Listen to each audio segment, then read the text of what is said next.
ये पार्टी सारा जीत के आ रही है। सुन लीजिए, पांचों राज्यों में कांग्रेस, बीबी सिलेंडर बता दिया क्लियर, पांचों राज्यों में कांग्रेस आ रही है। और बात सुन लीजिए, आज के पेपर पढ़ के देखिए, एनटीवी टीवी वालों ने साफ क्लियर कर दिया नवभारत टाइम से, वहाँ के चाय के दुकान हो या कोई भी पब्लिक हो, वो पब्लिक कह रही है मध्य प्रदेश में कि पहले ही हम चांस दिए थे, मगर माधवराव सिंधिया का लड़का ने क्या किया, सुन लीजिए, माधवराव सिंधिया का लड़का ने आ गया इसमें, इसकी सरकार बन गई। उसी टाइम से रोष में है वहाँ की जनता मध्य प्रदेश के, फिर चेंज कर रही है वो, फिर कांग्रेस को ला रही है। दावा कर रहे हैं कि कांग्रेस एकदम 100%। आप मिल लेना, यही दुकान है मेरा। 100% अब से नहीं करेंगे, उन लोगों को देश के आंकड़े पता ही नहीं है। मोदी जो अगर बोल रहा है कि नहीं आना चाहिए, उनके खुद के पेट पर लात पड़ रही है, क्योंकि वो मेहनत नहीं कर रहे, तो इसका जिम्मेदार मोदी नहीं है। नहीं तो पर कैपिटा इनकम जो बोलते हैं, जीडीपी अगर आप ओवरऑल देखेंगे उसमें तो हम एक्सेल कर ही रहे हैं, पर कैपिटा इनकम भी बढ़ी है। जिसको महंगाई अगर बढ़ती हुई दिख रही है ना, तो पर कैपिटा इनकम भी बढ़ रही है उतनी। अगर वो आदमी अपनी स्किल नहीं बढ़ाएगा, और जिसके लिए स्किल इंडिया जैसी स्कीम भी लाई गई है, अगर फिर भी वो स्किलफुल नहीं बनेगा तो कैसे? ये तो उसकी गलती होगी ना। मोदी यहाँ पर। मेरा नाम सरताज हुसैन है। कहाँ के रहने वाले हैं? उत्तर प्रदेश। उत्तर प्रदेश। हाँ। दिल्ली में कितने समय? दिल्ली में 17 साल हो गए 17 साल से नौकरी करते हैं। अब बताइए, कैसे लगते हैं आपको मोदी जी? क्या लग रहा है, 9 साल में कुछ काम कर पाए या बदलाव होना चाहिए 24? हाँ, काम किए ना। नोटबंदी में लोगों को लाइन में खड़ा कर दिया, उसके बाद जीएसटी ले आए, और हवाई चप्पल पहनने वाला हवाई जहाज़ से घर गया है कोरोना में, और जो लोगों की मदद कर रहा था कोरोना में, उसके घर सीबीआई और ईडी जांच हो जाती है। तो ये आपकी नज़र में पॉजिटिव काम है? ये पॉजिटिव काम है भाई। ये आपके लिए पॉजिटिव? ये आज सुनो, ये कुछ अच्छा काम किया जो लग रहा है देश की भलाई के लिए हुआ हो, आप वो बताइए मुझे। देश की भलाई के लिए कुछ काम नहीं हुआ? हम राजनाथ सिंह के फैन हैं। वो जब हमारे उत्तर प्रदेश में मुख्यमंत्री थे, 2002 या 4 में थे शायद, तो हमारे क्षेत्र को उन्होंने बनाया था। हम क्षेत्र से हम बाराबंकी हैदरगढ़, वो उनका दिया हुआ क्षेत्र था, और उन्होंने बहुत अच्छा काम किया है। और हमारे लिए, ना तो युवा के लिए, और सबसे मेन मुद्दा जो है मैम, महंगाई है। महंगाई अगर लोगों के परेशानी है, तो इस पे अगर सरकार कोई ध्यान दे तो बहुत अच्छी बात है। अच्छा सर, क्योंकि आप उत्तर प्रदेश के रहने वाले हैं, क्या लग रहा है योगी जी के शासनकाल में आप जिन बातों का जिक्र कर रहे हैं उस पर कंट्रोल है? कुछ बेहतर है हालत? हमें नहीं लगता कि किसी चीज़ पे है कंट्रोल। तो ना तो गुंडई पे है, वैसे होती है, ना तो घूसखोरी पे वैसे होती है। अभी अलीगढ़ में एक दरोगा को जनता ने पीट दिया वहाँ पे घूस लेते हुए, तो वहाँ पे कोई नियंत्रण नहीं है, ना तो कोई उस पर सुनवाई होती है। जैसे सुरक्षा में बेहतर नहीं? सुरक्षा में किस चीज़ में बेहतर है? कानपुर में माँ बेटी को घर के अंदर जला दिया जाता है प्रशासन के द्वारा, उसको निकाला नहीं जाता। तो सबसे बड़ी दिक्कत है कि हमें सुविधा चाहिए, और सबसे ज़रूरी काम, अगर हम 1000 रुपये कमाएं या 500 रुपये कमाएं, तो हम उसको अगर घर लेके जाएं तो हमारे बच्चे कम से कम सुकून से, हमारे पास 1000 रुपये हैं, अगर हम ये सोचते हैं कि अगर हम कुछ खरीद लेंगे अपने लिए तो हम घर पैसे नहीं भेज पाएंगे। तो हमारी मेन परेशानी ये है कि महंगाई कम हो, और हवाई चप्पल पहनने वाला हवाई जहाज़ में जाए या ना जाए, उससे हमसे मतलब नहीं है। महंगाई पे क्या नाम हो सर आपका? सोमन ठाकुर। कहाँ के रहने वाले सर? नोएडा। नोएडा से। आप भी उत्तर प्रदेश के हैं? आपकी क्या राय? अभी उत्तर प्रदेश के एक युवा थे हमारे साथ, कह रहे हैं हाँ बिल्कुल गलत है ये। जितना बीजेपी काम कर रहा है, इतना मुझे नहीं लगता। हमने देखा है इनके शासन को, बाकी पिछला शासन हमें नहीं याद है क्या हुआ क्या नहीं हुआ, पर इससे अच्छा कुछ नहीं हो सकता था।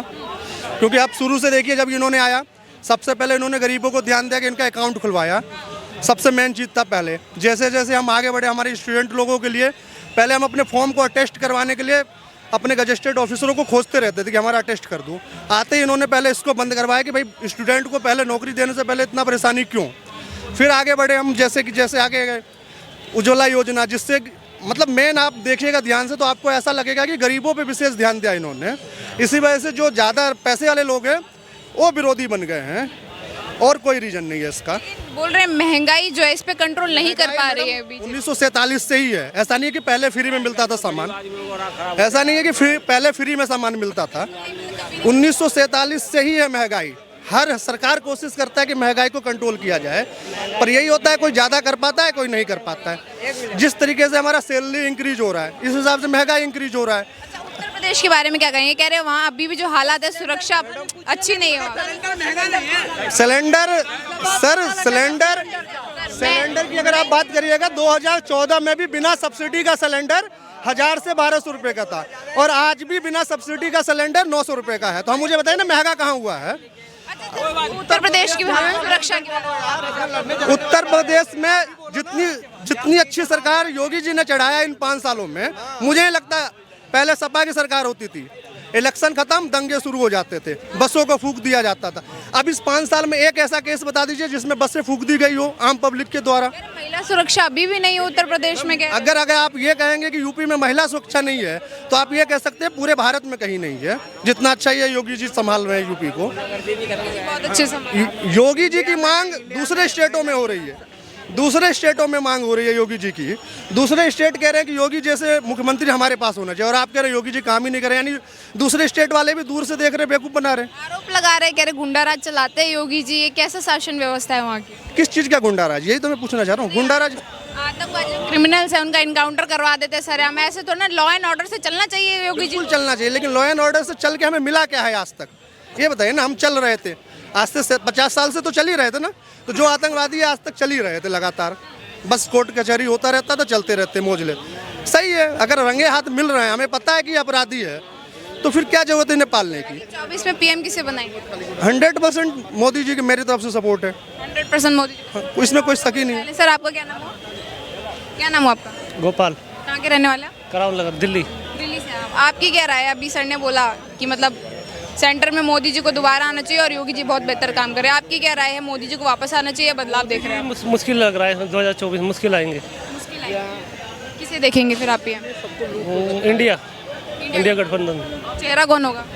राहुल। इन मुद्दों पर आप चाहते हैं कि राहुल गांधी वापसी करें? राहुल गांधी महंगाई की वजह से, महंगाई की वजह से और भ्रष्टाचार जो भी हुआ है इसकी वजह से। क्या है उनके पास, क्या नीतियां हैं जिससे वो महंगाई कम कर सकते हैं? 1-2 नीतियां आप बताइए मुझे जो राहुल गांधी ने जनता के बीच पेश करी हो। पहले से टाइम से महंगाई अब ज़्यादा हो गई है बीजेपी की सरकार में, जैसे कि मोदी आए हैं। सिलेंडर देख लीजिए, तेल देख लीजिए, सब महंगा है इस टाइम। हाँ, बाकी विकास हो रहा है देश में काम हो रहा है, सड़कें रोडें कुछ बन रहा है। काम के साथ महंगाई भी है, और महंगाई ही मुद्दा है। इस बार 24 में मुश्किल लग रहा है मोदी को। मोदी जी मुश्किल सर तो बोल रहे हैं मोदी जी वापस आएंगे। अब सबकी अलग अलग राय है, मेरी अलग है, इनकी अलग है, उनकी अलग है, सबकी अलग राय है। सर आपको क्या नाम? करण, कहाँ के रहने वाले सर? यही राजस्थान। आपकी क्या राय है सर? कह रहे हैं मोदी जी वापसी नहीं करेंगे, कोई कह रहा है वापसी करेंगे। जो कह रहा है वापसी नहीं करेंगे, उन लोगों को देश के आंकड़े पता ही नहीं है। मोदी जो अगर बोल रहा है कि नहीं आना चाहिए, उनके खुद के पेट पर लात पड़ रही है, क्योंकि वो मेहनत नहीं कर रहे, तो इसका जिम्मेदार मोदी नहीं है। नहीं तो पर कैपिटा इनकम जो बोलते हैं, जीडीपी अगर आप ओवरऑल देखेंगे उसमें तो हम एक्सेल कर ही रहे हैं, पर कैपिटा इनकम भी बढ़ी है। जिसको महंगाई अगर बढ़ती हुई दिख रही है ना, तो पर कैपिटा इनकम भी बढ़ रही है उतनी। अगर वो आदमी अपनी स्किल नहीं बढ़ाएगा, और जिसके लिए स्किल इंडिया जैसी स्कीम भी लाई गई है, अगर फिर भी वो स्किलफुल नहीं बनेगा तो कैसे? ये तो उसकी गलती होगी ना। मोदी यहाँ पर सिर्फ हमारी इकोनॉमी नहीं सुधार रहे हैं, वो साथ ही साथ जो ऐतिहासिक मिस्टेक्स जो हुई है हमारे साथ, वो भी रेक्टिफाई कर रहे हैं। तो वो भी फिक्स करते हुए अगर साथ ही साथ इकोनॉमिक चल रहे हो, ये है हमारा सस्टेनेबल डेवलपमेंट जो साथ में चल रहा है। सर आपने बात करी, आपने जो भी मेरे को बातें बताई इंटरनेशनल लेवल पे बताई कि देश प्रगति कर रहा है, आपने जो भी बातें बताई देश के बारे में बताई, लेकिन आरोप तो यही लगेगा कि गरीब जनता के लिए क्या किया, गरीबों के लिए क्या किया, मिडिल क्लास फैमिली के लिए क्या किया, ये आरोप तो हमेशा से लगता है। गरीबों के लिए कुछ नहीं हो पा रहा है। पूछ रही हूँ सर। देश में डायरेक्ट टैक्स पे करने वाले कितने लोग हैं? 2.something%। जो भी इनडायरेक्ट टैक्सेस जो पे नहीं कर रहे हैं, उनके लिए सब्सिडी कौन लाती है? गवर्नमेंट ही आती है। चाहे कांग्रेस हो, बीजेपी हो, इतने साल में बहुत मेहनत की है गरीबों के लिए। गरीब अगर फिर भी गरीब है, अगर वो पढ़ेगा नहीं, लिखेगा नहीं, मेहनत ना करेगा तो कैसे करेगा? यहाँ पर पंजाब से लोग आ करके यहाँ पर किसी पंजाबी को देखा है गरीबी रहते हुए, किसी सरदार को, जबकि यहाँ पर रेफ्यूजी बन के आए थे? किसी सिंधी को देखा है? जबकि सिंधी डर के मारे पाकिस्तान से यहाँ पर आया था, फिर भी यहाँ पर आके एक भी सिंधी नहीं दिखेगा जो यहाँ पर भीख मांग रहा है। तो फिर भी अगर वो एक्सेल करेगा तो बाकी गरीब क्यों नहीं कर सकते? तो पॉलिसीज आती है, जन्म से लेकर मरण तक गवर्नमेंट सब चीज दे रही है, हर चीज स्कीम ला करके दे रही है। आपका आधार कार्ड लिंक कर दिया, मनरेगा का पैसा आपके अकाउंट में आ रहा है, हर चीज आ रहा है, फिर भी अगर लोगों को नहीं दिख रहा तो ये तो लोगों का गलती होगी। नहीं है। अच्छा सर आप मुझे मोदी जी के 5 काम गिनाइए जो उन्होंने देश की जनता के लिए भलाई के लिए किए, 5 काम। आधार कार्ड को लिंक करके डायरेक्टली आपके बैंक अकाउंट में आएगा, ट्रांसपेरेंसी हो रही है, डिजिटल ट्रांजैक्शन के 3, हर चीज अभी जो ब्लैक मनी हुआ कुछ भी हो, हर चीज का पैसे का ट्रैक रहेगा। तीसरा लेवल अपना बीच का करप्शन है। इंटरनेशनल लेवल पर अपने को अच्छा करके क्या करा है कि कल से पाकिस्तान या चाइना हम पर हमला करता है, कुछ भी करता है, तो वो बेटर हो जाएगा कि कल से पूरी दुनिया अपन को सपोर्ट में आएगी। एक इंडिया का क्लाउड बढ़ रहा है इंटरनेशनल लेवल पर। ये 3। चौथा, मेक इन इंडिया, ये वही स्कीम है जो मेड इन चाइना पहले बनाई थी। तो जो चाइना ने जिस स्तर से मेड इन चाइना के बाद में खुद का प्रोडक्शन चालू किया, मेक इन इंडिया के अंदर में वापस स्टार्टअप वगैरह के अंडर में अपन ये भी करेंगे। 5वें नंबर पर अगर कुछ नहीं दिखता इन लोगों को, तो कम से कम यहाँ पर कैपिटा इनकम तो बढ़ा के दे रहा है वो। तो ये 5 काम ही है। अच्छा सर, मोदी जी ने जो ये मतलब राम मंदिर का जो फैसला आया था, अब बन भी गया है, उसके उद्घाटन भी होने वाला है, कह रहे क्या फ़ायदा राम मंदिर बना करके। एक बार आप मुझे बताइए कि जो फैसला लिया गया सही था या गलत था? एक आम जनता है, आप क्या कह रहे हैं? जो बोल रहा है कि राम मंदिर बना के कोई फायदा नहीं है, वो उसके दिमाग से हम लोग बात नहीं करते हैं। हम लोग वही बात करेंगे जो ऐतिहासिक सिंबल है, वो सिंबोलिज्म की लड़ाई थी। मंदिर से कुछ नहीं होता है, राम तो हमारे मन में है, हमारे दिल में है। वो लड़ाई हमारे सिंबल की थी, वो सिंबॉलिक लड़ाई के लिए हमको वो बनाना जरूरी था। वो आज की तारीख में सिर्फ मंदिर नहीं है, वो एकड़ का, वो पूरे देश के ऊपर एक शान की बात थी। वो बस शान वापस आई है और कुछ नहीं। कांग्रेस कहती है कि सबसे बड़ा योगदान राम मंदिर जो आज बनने जा रहा है, सबसे पहला योगदान हमारा है।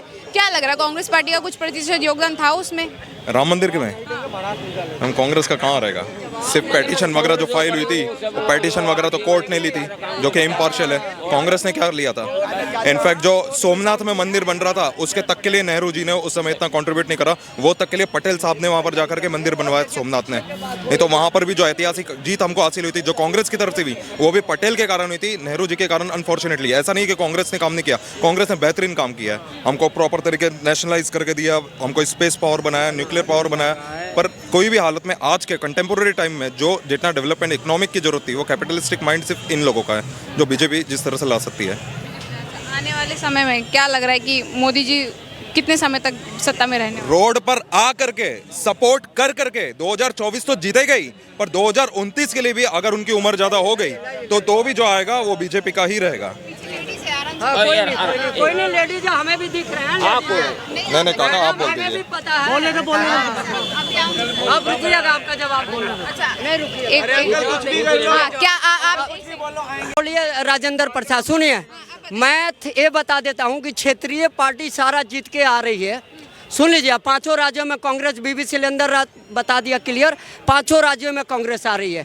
और बात सुन लीजिए, आज के पेपर पढ़ के देखिए, NTV टीवी वालों ने साफ क्लियर कर दिया नवभारत टाइम से, वहाँ के चाय के दुकान हो या कोई भी पब्लिक हो, वो पब्लिक कह रही है मध्य प्रदेश में कि पहले ही हम चांस दिए थे, मगर माधवराव सिंधिया का लड़का ने क्या किया?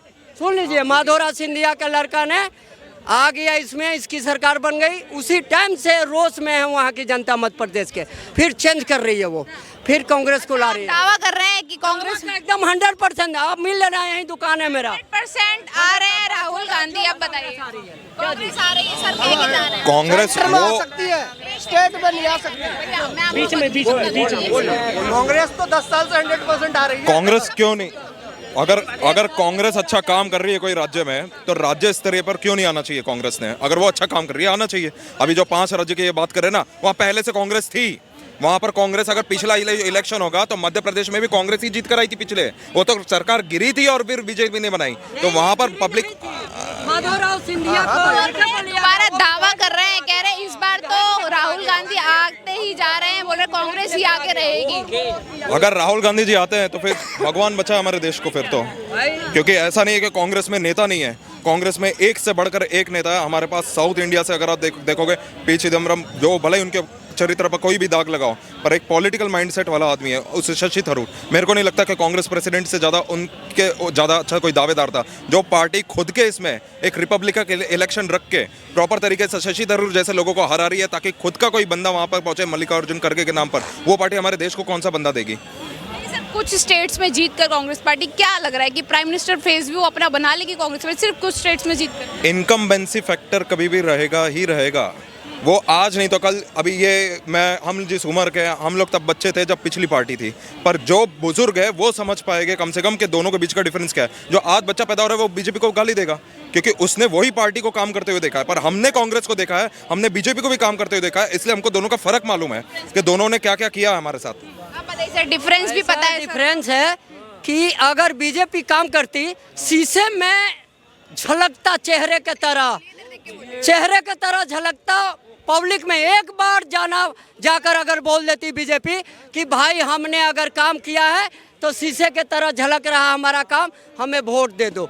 ये इतना गली गली दौड़ने के, इतना होर शोर, लेटर लिख के घरों घरों में देने की जरूरत ही नहीं पड़ती। भारतीय 1 साल में 2 राज घसक दिया। कौन शोर मचा रहा है चुनावों के लिए? कौन शोर? भारतीय जनता पार्टी आज से 4 महीना पहले ही टिकट मध्य प्रदेश में बंटवारा कर दिया। अच्छा, भारत जोड़ो यात्रा किसने करी थी ये बताइए फिर। राहुल जी ने। और राहुल जी ने क्यों करी थी? क्यों करी क्यों करी थी? क्यों करी थी भाई? अपने पार्टी को मजबूत करने के लिए। और क्या जवाब दोगे? और क्या आपको पता है? हाँ, एम्प्लॉयमेंट से जो रोजगार कर कांग्रेस घूमना क्यों पड़ रहा है पूरे आप भारत बताइए। में? पूरा भारत में क्यों घूमना पड़ रहा है इन्हें? अगर इनके विदेश क्यों घूमते फिर आप? इनके हिसाब से इनके